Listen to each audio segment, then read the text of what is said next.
everyone. Thank you so much for your support of this channel, Miss Newcomer Teacher. I'm so excited. Thank you to all who have subscribed. This video is a little bit different because I'm not talking about any new type of content or any type of new ideas.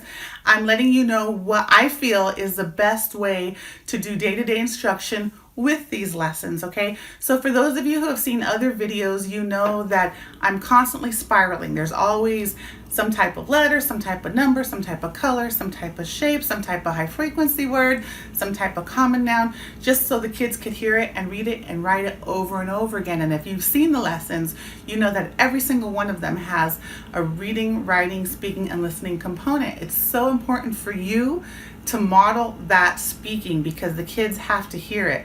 It's also very important that they repeat things with you, that they read things with you after hearing you do it first, okay?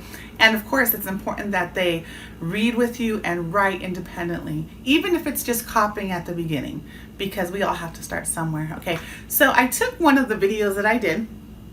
This was a video where the main goal was to teach the kids the word next and to use it correctly within sentence structure in English, right? So on day one, I just did square, square, triangle, square, square, triangle, right?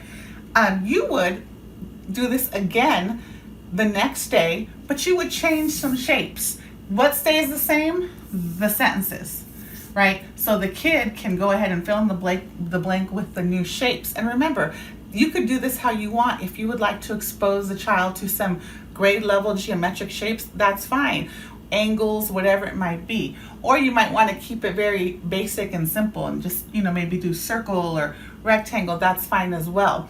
Then I would just change this. This was the different letters. And what comes next, I would just change these letters from GXM to 3 new letters. It could be 3 that they struggle with if you have a newcomer 2 group or a higher newcomer group, or it could be any 3 that they just need some practice on. Okay, and then here, the same thing. I did here common nouns, apple, apple, heart, heart. You could go ahead and draw, or you could have the kids actually pick items from the room and change them. So I would do this whole thing, which should take about 15 minutes. That includes all 4 components: reading, writing, listening, speaking. I would do this whole thing. Then the next day I would do it again, just change some of the letters and numbers or whatever it is that you're using, and this can go for any of the lessons.